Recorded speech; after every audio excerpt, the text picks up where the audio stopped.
All right, thank you so much for staying with Daybreak. We're getting into that discussion that we had promised you earlier. So much to talk about on the newspapers. The hashtag we're using is Daybreak. You can call in 0719 777 777. You can tweet at Citizen TV Kenya, at Trevor Mbija, at Zinzi K as well. Let's introduce our guest before we take you through all the stories that we are talking about on the newspapers.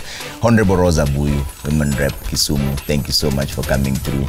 I'm about to confess she's also my woman rep, but I come from two sides. Yeah, so really? I live in Nairobi, but I'm also from Kisumu, so that's a long story. I don't need you to confess that. Just say effective or not effective.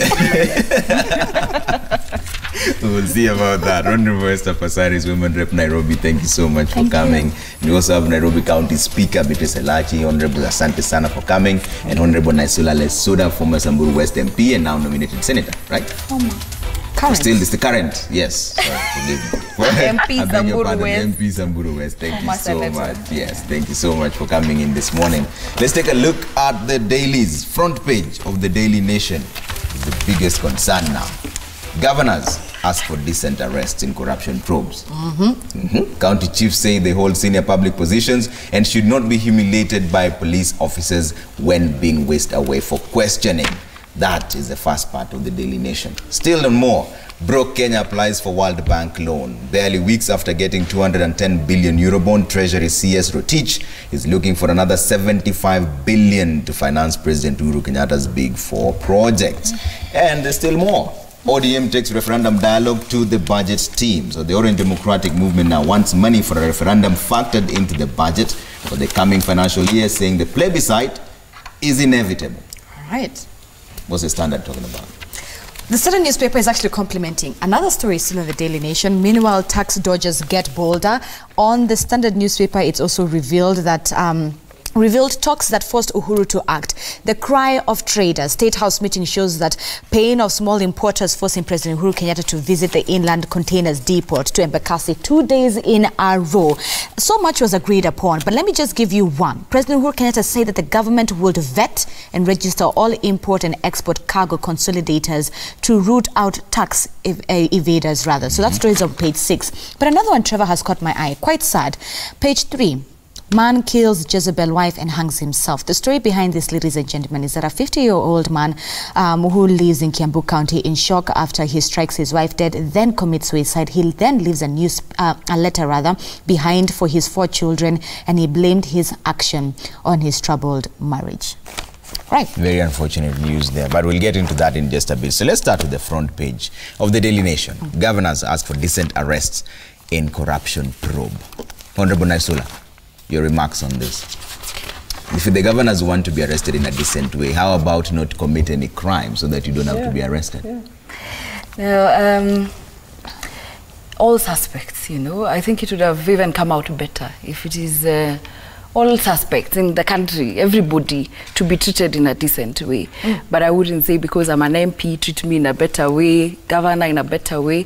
Everybody is a suspect, and we agree until you're innocent. But in terms of how you're handled and things like that, everybody should be handled in a decent way, whether you're a governor, whether you're a chicken, whether you steal chicken or whatever, everybody should be handled in a decent way. Yeah. I guess decent means don't ruffle me and throw me in the boot and things like that. But that should not apply just because you hold a certain position. It should be for every citizen. Interesting. Honorable Passaris, what do you think? A governor is a representative of an entire county. And when you want to bring him in for questioning, or you want him to bring him in to arrest him, to take him to court on a Monday, because normally we arrest on Friday, so they can spend the weekend in cells and then they can go to court on Monday. I don't think that there's any governor who will refuse to present himself when he's summoned. Okay, he's a representative of people, and I think it's decent for us to summon the governor and say, you are required to report at this police station on this particular day to answer charges on corruption. All right, I feel that he has a following that voted for him, and there's some that don't want him there, some that want him there. If they have charges against him, to pick him up, bundle him into a car, take him to cells, it's not necessary, because I don't think the governor would refuse to answer summons. I think there's a certain aspect of decency that we need, and the decency is not so much for the governor, but for the people that he represents. So I think we should just tell the governors to appear on this particular day to answer charges on corruption, because I think, we have to respect the fact that he was voted into office. And if he is guilty, then you arrest him and take him to cells. Those same privileges are not accorded to the common citizen, though, whose sometimes money has been robbed by those same governors. And alleged. None of this has been proven, it's just been back and forth. The thing is, this is what I find a bit strange about Kenya, is that we have a system called IFMIS. When you have money that has been lost or stolen, it is very simple. It's very clear, all right? So the thing is, I think we need to look at our laws as well, because if we're saying that the governor has stolen and we have concrete evidence that he's stolen, then if our law says he should be held, if he's stolen, he should be held for this number of days, right, in cells. That will make it a bit more difficult. That will put governors into check that, listen, watch the money. But you see, we have laws that are so made in such a way that governor is not accountable. So you're arresting the governor, all right, and that is a joke. Because the governor will not, no governor will be arrested in Kenya for theft unless the money is directly in his account or in his possession, in the sense that you can actually trace the money that was taken out of the county into his account. At the moment, the accounting officer is the county secretary, all right? The county secretary is the accounting officer. So it's the county secretary who's going to be accountable. The governor will say, I never signed anything, all right? So we have to make the operations of the county is the chief executive officer. If something is lost under your watch, it's either you're corrupt or incompetent or both. But I'll tell you one thing, right now the way the law is, only county secretaries will end up in jail, and county secretaries are put in a really precarious position because majority of them, majority of them are the ones. Let's bring in Honorable Buyo on this. I'm just boiling, because I don't think at this point we should be saying we should be decent with the governors because they represent people, and therefore, that should be topmost in the governor's mind when he's performing his duties. Yeah. He should be thinking, let me not involve myself in any corrupt dealings because of the decency of the people who elected me. Mm. That's what he should be thinking of. That's his call to make. Yeah. So, for me, I think the fight against corruption must be bold. And what we are looking for in this country is a deterring measure. And if ruffling these people at the point of arrest is what's going to be a deterrent action, so be it. If this is going to make them feel like, hey, if I steal here, the way I'm going to be ruffled, I'm going to be so embarrassed because I'm such an important person, let it be. We need a deterring measure or a deterrent to make sure that people feel scared about involving themselves in corrupt dealings. And so it doesn't matter if you're a governor, it doesn't matter what you are. If you are caught or if you're suspected to have participated in any corrupt dealings, whatever manner they take you in, you'd better go. Because the suffering that the people undergo because of your action is much worse than you being ruffled into a pickup. Some people say that's a violation of your rights. I mean, there's supposed at some to point, if we are going to fight this corruption, at some point, let us be bold and deal with those issues later. You think embarrassment is part of being bold? Don't even call it embarrassment. Go to humiliation. It is big. If that's the deterrent, something has to give. We can't just say, we suspect that you stole, and then you're a governor, so we get our limousine, and we bring chaperones to take you in and smile with you because you're a governor. How many people suffer from your corrupt dealings? At that point, it doesn't matter what your position is. Corruption is corruption. Would you say the same thing if that happened at your level? Of course. As a woman rep, would you like to be bungled into a Land Cruiser waiting for you without being summoned? If I had the guts to steal and to put people in that mess, it doesn't matter how I'm handled. Let my innocence be proved later. All right, Beatrice Elachi.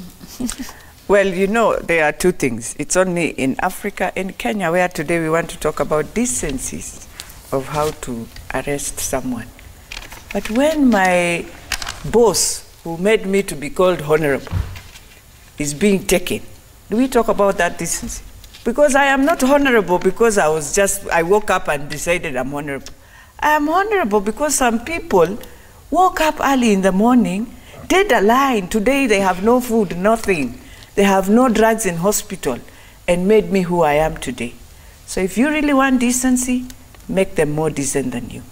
Then tell us what you think about their money, not your money, their money. What about the accountability that Honorable Passaris is talking about? The accountability, that's why I'm saying, Honorable Passaris said very well. We have IFMIS. Surely if I have IFMIS, before it comes to this level, can't I deal with it as a governor? But even why would I wait until it comes to this level, until it is in the papers? Yet is it something very clear. It is IFMIS. The code is there. Who did the code? Before even you come for me, if I am very serious with my office, it is the team that is working with me that I will first ask, what is the problem? What is the problem with our IFMIS that today we have lost this and this and this? What is the problem that indeed we can steal through our own IFMIS? I think it's something that, in fact, the best in Kenya is the IFMIS we have. It can ensure you will never find yourself in an audit query. So in your view, should the governor be held accountable? You're following. The governor should be held accountable, just the way we hold accountable the president. Aren't we holding him accountable?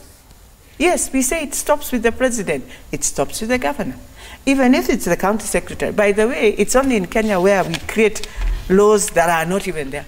When you read in the County Governments Act, the county secretary has no power in where now we put her every day or him in jail. Because there's nothing the county secretary signs. She is there or he is there to ensure within the cabinet of the governor, she takes the minutes. But today we have given her laws, and I'm thinking what the Senate should do is to now ensure you put in law then what the county secretary does. Because she does too much, but when you go now in law, the moment you pick her and take her to question for allegations, the law is nowhere on her or him. So also, we have to read our laws ourselves. If there are gaps, let us look at those gaps. If we want the county secretary to be responsible of the accounting issues in the county, then let's put it in law.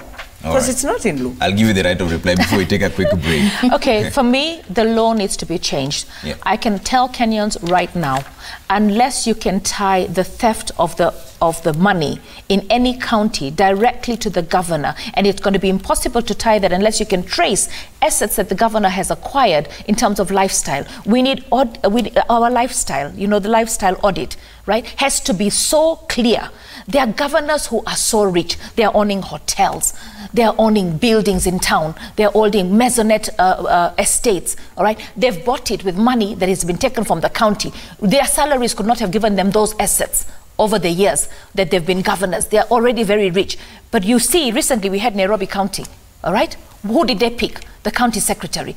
The county secretaries, that job should be tied directly to the governor. That means the governor, we should be able to say that the governor is the one who signed. That as long as the governor has not signed any paper, the county secretary is the one who's going to end up in jail. So let us not lie to Kenyans. This drama that we're causing by taking governors and throwing them in pickups is just drama. These headlines that you're having is just drama. The truth of the matter is the governor is not the accounting secretary of the county money. The CS is not the county, the accounting officer of the ministry's money. It will be the PS that will be picked up. So all we're saying is the law has made the leaders not accountable. I am the woman rep of Nairobi. I have not had access to my account. I want to have access. I actually took myself to the Auditor General and said, come and audit Nairobi. I took, in the Women Reps Fund, at the end of every financial year, has to return all the money back to state, and then it comes back out of the financial year. I found out that we returned 95 million, they returned 20 million less. Up to today, I'm still trying to get it. I'm being sabotaged by the head office of GAF. So for me, I'm saying that as long as I have no access, then you cannot hold me accountable. I would want to have access. I would want to know with any expenditure that is capital. The accounting officer has to be the elected member of parliament that is entrusted, or the CS. And I think as long as we shy away from giving ourselves responsibility for the monies of the public, then we can steal, and then the person who will end up in jail is a poor little man there is an accountant or a procurement officer. So let us not be jokers here. The fact is, no governor. How many governors have we said have been stealing? And we have seen they are so wealthy. They are buying estates after estates and estates and boasting about what they own. There is no governor under the current law that can be arrested and thrown in unless you can tie an asset to him directly. Okay. All right, we need to take a quick commercial break, ladies and gentlemen, but when we come back, this is what you need to expect, page 6. So get this, in 2012, our, what do we call it, the service to revenue ratio stood at about 17%. Right now, it's at 38%. We've even passed the global benchmark, which has been put at 25%. Away from all of the percentages, what does this mean? All right, so for every 100 shillings that we have, 38%, or rather 38 Kenyan shillings from 100 bob is spent on spending, or rather paying back loans. Out of that, another 45 goes to salaries and wages. Another 40 bob is on recurrent and expenditure. At the end of the day, we end up spending 123 Kenyan shillings. We end up spending more from the 100. And here we are, living beyond our means. Just simple calculation. We'll get to hear from our female politicians on this issue of borrowing, even as Kenya seeks another 75 billion Kenyan shillings. We'll be right back.